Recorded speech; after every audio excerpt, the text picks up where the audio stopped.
La trésorerie correspond aux disponibilités en banque et caisse desquelles on déduit les concours bancaires. Prévoir sa trésorerie est un outil qui permet d'anticiper les variations de trésorerie afin de trouver des solutions pour éviter un découvert bancaire ou pour gérer de manière efficiente un avoir prévisionnel de trésorerie. Pour cela, on définit les encaissements et décaissements prévisionnels. On commence par s'appuyer sur une situation déjà évaluée, par exemple dans un bilan au 31/12/N-1.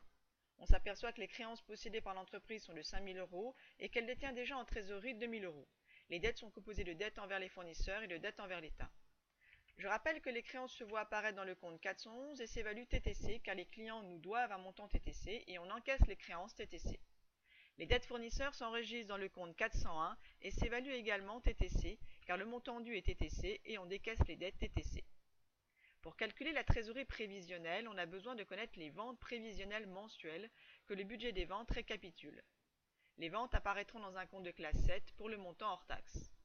On a également besoin de connaître les achats prévisionnels mensuels de matières, fournitures ou de marchandises issus du budget des achats. Je rappelle que les achats apparaîtront dans un compte de classe 6 pour un montant hors taxe. Le budget de la TVA permet de mesurer la TVA à déclarer par mois. Lors des ventes, l'entreprise collecte de la TVA sur ses clients. Le fait générateur de la TVA collectée étant la vente, le fait de vendre en janvier entraînera une TVA collectée déclarée en janvier sans tenir compte du délai de règlement des ventes. La TVA collectée sur les ventes de janvier s'obtient en faisant 3 000 euros hors taxe fois taux de TVA de 20%, soit 600 euros de TVA collectée pour le compte de l'État en janvier. L'entreprise paie de la TVA sur ses achats, qu'elle va pouvoir récupérer. C'est la raison pour laquelle la TVA sur les achats est appelée TVA déductible. La TVA déductible de janvier s'obtient en faisant hors taxe 5 500 euros fois taux de TVA 20%, soit 1 100 euros de TVA déductible récupérable. La TVA à déclarer est la différence entre la TVA collectée sur les ventes et la TVA déductible sur les achats. Comme l'entreprise vend pour un montant supérieur au montant acheté, la TVA collectée est souvent supérieure à la TVA déductible, et l'entreprise a alors une dette envers l'État appelée TVA à décaisser. Mais il arrive que la TVA déductible soit supérieure à la TVA collectée. C'est le cas en janvier, puisque la TVA déductible de 1 100 euros est supérieure à la TVA collectée de 600 euros. L'entreprise a alors un crédit de TVA qui est une créance sur l'État, car l'entreprise doit récupérer la TVA déductible payée sur ses achats. Ce crédit de TVA est reporté le mois suivant et sera déduit de la TVA collectée de février. Y a-t-il un crédit de TVA en décembre à reporter en janvier? C'est-à-dire, y a-t-il en janvier un crédit de TVA issu du mois précédent? Il suffit de regarder dans l'extrait de bilan en décembre s'il y a un crédit de TVA déclaré. Or, on ne constate aucune créance sur l'État. En revanche, on observe une dette envers l'État appelée TVA à décaisser. Il n'y a donc aucun crédit de TVA en décembre à reporter dans le budget de TVA en janvier. Dans le budget de TVA en colonne janvier, sur la ligne crédit de TVA issu du mois précédent, il n'y aura donc rien à écrire. Il reste à évaluer si en février, la TVA déclarée sera une TVA à décaisser ou un crédit de TVA. En février, la TVA collectée sur les ventes de février sera de 1 500 euros, obtenue en faisant 7 500 euros fois 20% de taux de TVA. La TVA déductible sur les achats de février sera de 400 euros, obtenue en faisant 2 000 euros hors taxe fois 20% de taux de TVA. La TVA collectée de 1 500 euros est une dette envers l'État, et la TVA déductible de 400 euros ainsi que le crédit de TVA du mois précédent de 500 euros sont des créances sur l'État. La TVA collectée, qui est une dette envers l'État, est supérieure aux deux créances, c'est-à-dire à la TVA collectée et au crédit de TVA. L'entreprise a donc une dette envers l'État de 600 euros, obtenue par la différence entre la TVA collectée, 1 500, et les deux créances, la TVA déductible de 400 et le crédit de TVA de 500. En mars, la TVA collectée est supérieure à la TVA déductible. De plus, il n'y a pas de crédit de TVA de février à reporter, car fin février, la TVA déclarée était une TVA à décaisser de 600 euros et non un crédit de TVA. La TVA déclarée en mars est une TVA à décaisser de 900 euros. Arrive le budget des encaissements, qui tient compte du délai de règlement accordé aux clients. En effet, pour connaître le flux de trésorerie dégagé sur une période, on doit tenir compte des délais de règlement, car une vente constatée en janvier peut être encaissée et entraîner un flux de trésorerie entrant qu'un mois plus tard. Dans le budget des encaissements, on commence par regarder les créances clients du mois précédent, qui seront encaissées en janvier. Dans le bilan de décembre N-1, les créances TTC qui seront encaissées en janvier sont de 5 000 euros. Puis, on observe les ventes prévisionnelles qui seront encaissées pour un montant TTC. Mais le délai de règlement accordé au client n'est toujours pas connu. Le délai de règlement est donc à retrouver. Cependant, nous savons que les ventes TTC de janvier seront encaissées à hauteur de 2 880 euros en janvier et 720 euros en février. Il est alors possible de retrouver le délai de règlement moyen accordé au client. Nous savons que le montant TTC des ventes de janvier sera de 3 600 euros, soit 3 000 euros hors taxes et 600 euros de TVA collectés. Il suffit de calculer ce que représente la proportion des ventes TTC de janvier encaissées en janvier, 2 880 euros, dans le montant des ventes TTC de janvier, 3 600 euros. En divisant 2 880 par 3 600, on obtient la part des ventes TTC de janvier encaissées le mois même au comptant, soit 80%. Ce qui signifie que 20% des ventes TTC de janvier ne seront encaissées qu'un mois plus tard. On applique ce délai de règlement pour les encaissements de février et de mars. En février, on encaissera de suite le mois même 80% du montant TTC des ventes de février. Ainsi, 80% fois 9 000 euros des ventes TTC de février seront encaissées en février et 20% des ventes TTC de février seront encaissées en mars. En mars, on encaissera le mois même 80% des ventes TTC effectuées en mars. Ainsi, 80% fois 7 200 euros des ventes TTC de mars seront encaissées en mars et 20% des ventes TTC de mars seront encaissées en avril et feront l'objet d'une créance. On fait ensuite le total prévisionnel des encaissements. Arrive le budget des décaissements.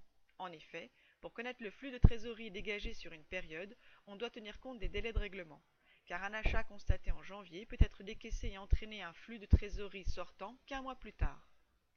Dans le budget des décaissements, on commence par regarder les dettes fournisseurs du mois précédent, qui seront décaissées en janvier. Dans le bilan de N-1, les dettes TTC qui seront encaissées en janvier sont de 6 000 euros. Puis, on observe les achats prévisionnels qui seront décaissés pour un montant TTC. Mais le délai de règlement obtenu de nos fournisseurs n'est toujours pas connu et ce délai est à retrouver. Cependant, nous savons que les achats TTC de janvier seront décaissés à hauteur de 1 980 euros en janvier et 4 620 euros en février. Il est alors possible de retrouver le délai de règlement moyen obtenu des fournisseurs. Nous savons que le montant TTC des achats de janvier sera de 6 600 euros, soit 5 500 hors taxes et 1 100 euros de TVA déductible. Il suffit de calculer ce que représente la proportion des achats TTC de janvier décaissés en janvier, 1 981 euros, dans le montant des achats TTC de janvier, 6 600 euros.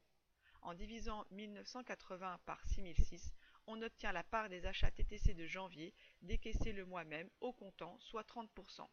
Ce qui signifie que 70% des achats TTC de janvier ne seront décaissés qu'un mois plus tard. En février, donc, on décaissera de suite le mois même 30% des achats TTC de février. Ainsi, 30% fois 2 400 euros des achats TTC de février seront décaissés en février et 70% des achats TTC de février seront décaissés en mars. En mars, on décaissera le mois même 30% des achats TTC. Ainsi, 30% fois 1 800 euros des achats TTC de mars seront décaissés en mars et 70% des achats TTC de mars seront décaissés en avril et feront l'objet d'une dette. Pour connaître le montant de la TVA à payer, il suffit de se reporter au budget de la TVA, qui donne le montant de la TVA déclarée par mois, en sachant que seule la TVA à décaisser, dette envers l'État, est à payer. De plus, la TVA à décaisser est payée le mois qui suit celui de la déclaration. Ainsi, en observant le budget de TVA, on s'aperçoit qu'en janvier, il n'y a pas de TVA à décaisser, puisqu'on a déclaré un crédit de TVA de 500 euros qui a déjà été reporté en février. Dans le budget des décaissements, en colonne février, on précise que la TVA déclarée de janvier n'entraîne aucun décaissement. Dans le budget de TVA, fin février, il y a une TVA à décaisser déclarée de 600 euros, qui sera payée et décaissée un mois plus tard, soit en mars. Et la TVA à décaisser déclarée dans le budget de TVA en mars de 900 euros sera payée et décaissée dans le budget des décaissements en avril et fera l'objet d'une dette. D'où provient la TVA payée en janvier? Elle provient de la TVA déclarée en décembre, issue de l'extrait de bilan. Celui-ci nous indique une TVA à décaisser déclarée fin décembre de 500 euros qui sera payée en janvier. On fait après le total prévisionnel des décaissements. Il suffit ensuite de reporter le total prévisionnel des encaissements et décaissements dans le budget trésorerie. Pour connaître la trésorerie prévisionnelle fin janvier, on doit aussi tenir compte des disponibilités détenues fin décembre par l'entreprise. Il suffit de se reporter dans l'extrait de bilan à l'actif pour lire une trésorerie de 2 000 € début janvier. Le montant prévu de la trésorerie est donc la différence entre les encaissements et les décaissements de janvier plus la trésorerie initiale de 2 000 € début janvier N. On obtient un solde positif de trésorerie de 1 400 €. La trésorerie fin janvier est celle du début février. Pour la trésorerie fin février, on fait trésorerie fin janvier plus les encaissements et moins les décaissements de février. La trésorerie fin février est reportée en trésorerie initiale début mars. On s'aperçoit que la trésorerie prévisionnelle du premier trimestre sera un avoir et est saine car elle est en progression. L'entreprise peut alors se permettre d'investir. On remarque que les dotations d'amortissement, qui pourtant se constatent dans un compte 68 de classe 6, n'apparaissent pas dans le budget des décaissements, tout simplement parce que ces charges n'entraînent aucun flux de trésorerie. En cas de trésorerie prévisionnelle négative, l'entreprise cherchera plusieurs solutions. Si on prévoit une trésorerie négative sur toute la période, il sera nécessaire de rechercher des ressources stables, telles qu'une augmentation de capital ou une souscription d'emprunt, à condition que le taux d'endettement ne soit pas trop élevé. En cas de trésorerie négative temporaire sur 1 ou 2 mois, d'autres solutions sont possibles, comme essayer de diminuer le besoin en fonds de roulement en réduisant le délai crédit accordé aux clients afin d'encaisser plus rapidement, en négociant auprès des fournisseurs des délais crédit plus longs afin de reporter les décaissements, ou encore en diminuant la durée de stockage des matières et produits. Si l'entreprise possède des valeurs mobilières de placement, elle peut les vendre. Les associés peuvent aussi proposer une avance en compte courant, c'est-à-dire prêter une somme à leur entreprise. L'entreprise peut aussi négocier un découvert bancaire auprès de son banquier à un taux privilégié.